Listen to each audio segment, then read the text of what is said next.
Terminó la Copa Oro con Estados Unidos como el nuevo campeón después de ganarle por la mínima a México. Ya hicimos un segmento acerca del partido, así que si no lo ha visto, vaya a verlo. Y aquí nos vamos a centrar en todo el torneo de la selección mexicana con Barack Feber, José del Valle y Jorge Carlos Mercader.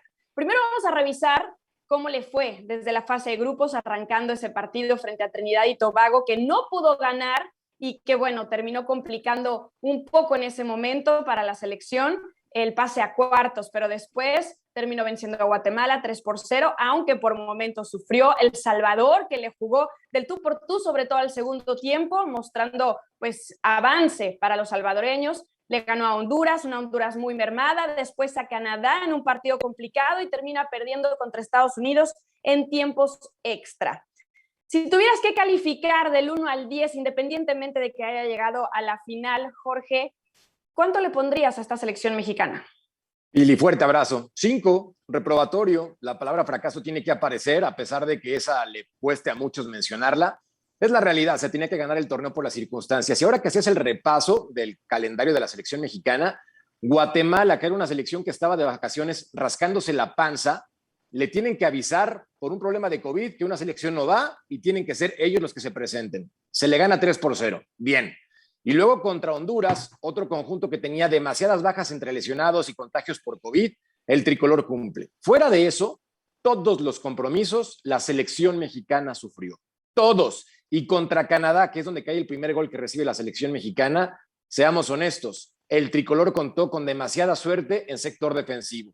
Gerardo Martino entiende que su trabajo no depende de esta Copa Oro por el resultado no obtenido, pero también debe de entender que la presión en México va a ser muy alta debido a que esta selección mexicana está acostumbrada a ganar esta competición. Y más si enfrentas a una selección sede de Estados Unidos. Y más si tú tienes potencialmente a jugadores que presentan un mejor nivel. Fracaso, 5, reprobatorio, y con eso me quedo. José, ¿coincides en que están reprobados? Porque al final sí, sin convencer en muchos partidos, terminaron llegando a la final y fue una final que realmente se termina definiendo por ese balón parado que le cuesta tanto a la selección mexicana, pero que tampoco tuvo su peor partido frente a Estados Unidos. Sí, en el balance general, con el abrazo para todos, estoy de acuerdo con Jorge Carlos.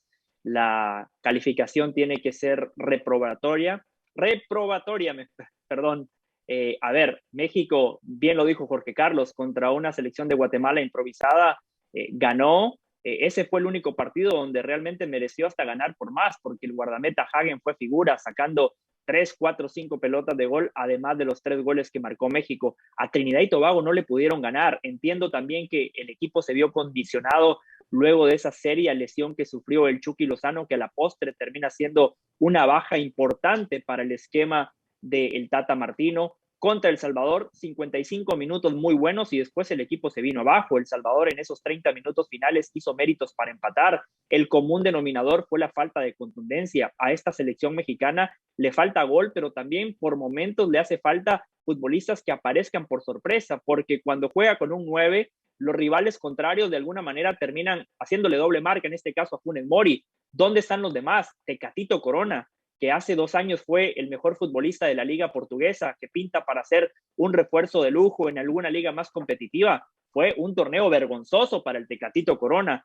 Era para que él se pusiera el equipo al hombro y en ningún momento pudo desequilibrar. A Canadá le terminan ganando sobre la hora. Contra Estados Unidos, más allá de que desde lo futbolístico México no mereció perder, volvió a carecer de contundencia. Este deporte se define con goles y no nada más es de sensaciones, no nada más es de posesión de pelota y de generación de oportunidades. Al final de cuentas hay que concretar, Pilar. Por eso, por supuesto que México termina dejando un mal sabor de boca, un torneo en líneas generales muy malo para México, porque en la previa tenía que ganar y encima tenía que ganar con autoridad. No hizo ni una cosa ni la otra.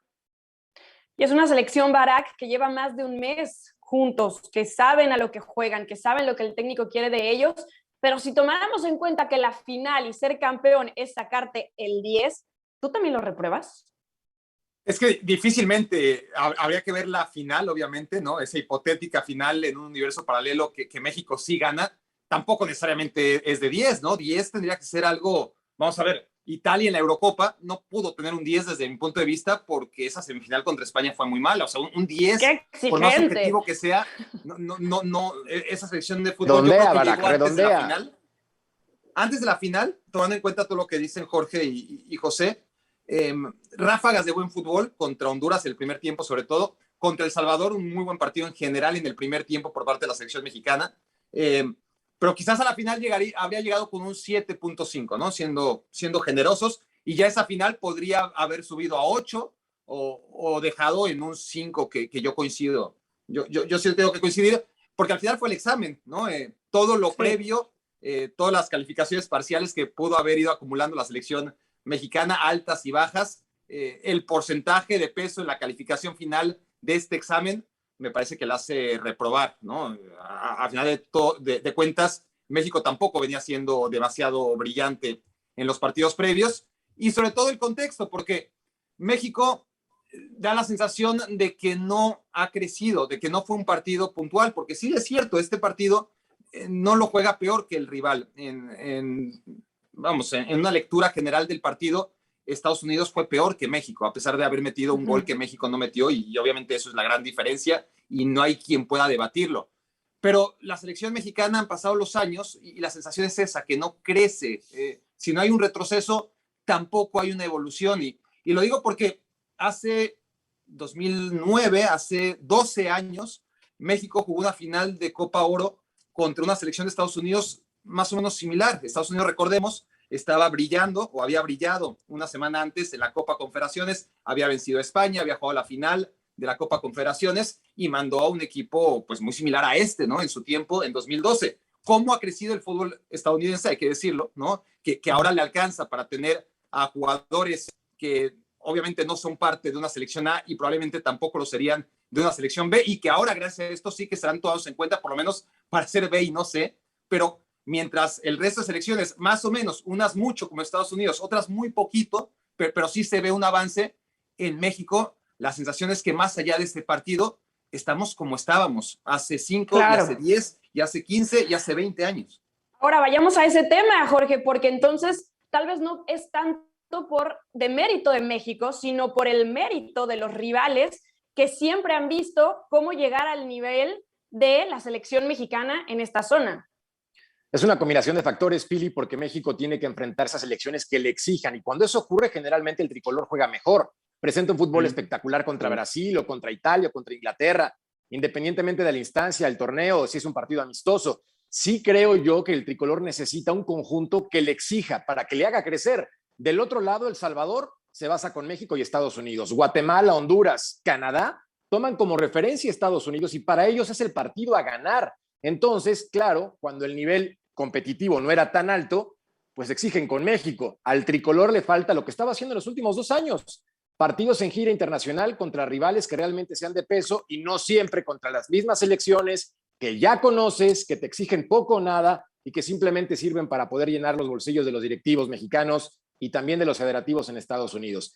Creo que el tricolor se queda estancado por esos factores, pero también hay que exigir, porque analicemos a cada uno de los elementos del tricolor en esta campaña. ¿Cuántos destacaron en Copa Oro? Para mi gusto, el que mayor relevancia tuvo fue Orbelín Pineda, el que tuvo un muy buen torneo, que levantó la mano y que quizás con esto le alcance, y Talavera, que es un consolidado, pero fuera de ahí, Pili, repasa la central, los laterales, en la contención, difícil, y en la generación de fútbol, Tecatito Corona, que lo mencionaba muy bien José, hace un par de años un futbolista trascendente, importante, y ahora se quedó muy corto. Funes Mori con 3 goles, le ponemos palomita de aprobado y darle el beneficio de la duda, pero el resto, muy complicado.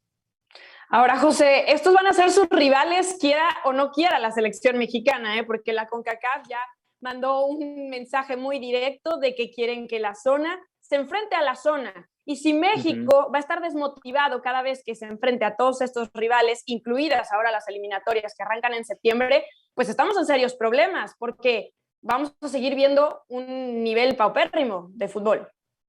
Sí, en eso tiene que mejorar el Tata Martino, estimular al futbolista, porque yo coincido, México no se motiva en estas competencias. La CONCACAF ha secuestrado a México. Pilar, si usted analiza, en este proceso de 4 años, 2 Copas Oro, el Final Four de la CONCACAF el próximo verano va a arrancar una nueva edición de la CONCACAF Nations League. En septiembre ya arrancan las eliminatorias. Antes, por lo menos, teníamos otros parámetros para ver cómo iba ese proceso evolutivo de la selección. Teníamos una Copa América donde México se fogueaba contra potencias como Brasil, Argentina y contra equipos muy competitivos como Uruguay, Chile, Colombia, Paraguay, que siempre compite, Ecuador, que más allá de sus limitaciones también es una selección que no se le puede dar por descontada. México tenía una Copa Confederaciones donde enfrentaba a una Alemania. México tenía además fechas FIFA donde podía gestionar partidos amistosos. Hoy el calendario está totalmente comprimido. La CONCACAF ha secuestrado a México y dentro de ese entorno para México va a ser muy difícil crecer. A los rivales les viene bien, a las selecciones de Centroamérica, del Caribe, a Canadá, a Estados Unidos, enfrentar a México para ellos siempre es bueno, porque México sigue siendo la referencia, México sigue siendo el rival a vencer, pero la verdad que la Federación Mexicana de Fútbol le ha faltado poder, le ha faltado gestionar de mejor manera, porque la CONCACAF les está pasando por encima. Además, antes, Pilar, usted recuerda que a México le decían, a Copa América tenés que llevar tu equipo alternativo y tenés que venir con tus titulares a Copa Oro, porque es nuestro torneo. Bueno, ahora Estados Unidos llevó un equipo B diagonal C. Costa Rica con Keylor Navas nunca va. Canadá, más allá de que Alfonso Davis estaba convocado, se termina lesionando. La CONCACAF obliga a México a jugar estos torneos y la propia CONCACAF no jerarquiza sus torneos. Entonces, la verdad, Pilar, yo creo que a México finalmente lo vamos a medir en Qatar 2022. La eliminatoria se podrá complicar o no, pero México va a clasificar. A México lo vamos a medir por lo que haga en el próximo Mundial. Ahora, también hay que decir que México es la selección que más vende y sus futbolistas, bueno, son parte de lo que prefieren estas marcas patrocinadoras. Y dentro del octagonal, hoy mismo, hablando de este secuestro del que dice José, pues las mismas selecciones jugarán 14 partidos en lugar de 10. Para eso se hizo este octagonal, ¿no? Pero, Barak, cuando hablamos del técnico, del Tata Martino, de la idea que tiene, de cómo se le está criticando hoy, pues realmente, ya habíamos dicho que había pasado la luna de miel, lo cual es normal. Tal vez esta es la primera tormenta a la que se enfrenta y parece como si se desmoronara todo solo porque es el momento en el que peor le está pasando, ¿no? Sí, es un aguacero. Yo creo que todavía faltan los rayos, ¿no? Eléctricos para convertirlo en una tormenta, pero espérate a que pierda puntos, porque va a perder puntos. Nadie puede pensar que de estos 14 partidos que mencionas va a ganar los 14, ¿no? Eso no va a ocurrir y ya vendrá algún rayo y alguna centella seguramente en este paso que había sido por ahora templado, ¿no? De Tata Martino, que había tomado decisiones correctas en términos generales, o por lo menos aprobadas por la mayoría de la gente y de la prensa. Había un consenso de que esta selección jugaba bien. Los pocos partidos que pudo jugar, sobre todo antes de la pandemia, habían dejado una sensación positiva en la gira que realizó la selección mexicana, y de repente pasan cosas como siempre a nivel cancha y extra cancha también, ¿no? Porque no había ningún problema con Tata Martino. Mientras Chicharito no diera una, pues nadie iba a reclamar que Chicharito volviera a la selección. No quiero regresar ahora al tema de Chicharito, pero solo para contextualizar. No, pero es parte de este examen del verano, ¿no? Claro, cómo empiezan los problemas de Tata Martino, que de repente Chicharito empieza a meter goles y ya tiene que empezar a decir mentiras, porque está claro que empieza a decir mentiras para justificar la razón por la que Chicharito no está siendo convocado. Entonces empieza a equivocarse, a no ser un tipo tan transparente como parecía o como lo venía haciendo cuando no había problemas, y todo eso, quieras o no, contamina, ¿no? El entorno de una selección nacional que sí, por ahora yo creo que es un aguacero, tendrá que sacar el paraguas, no lo había necesitado. Yo creo que tenía un saldo muy positivo y ahora, bueno, no tiene saldo a favor, tendrá que ganárselo otra vez. Creo que su balance está en ceros. Bueno, su balance está en ceros, pero todavía tiene la oportunidad de ganar esos puntitos en las próximas eliminatorias y en el trabajo rumbo a Qatar.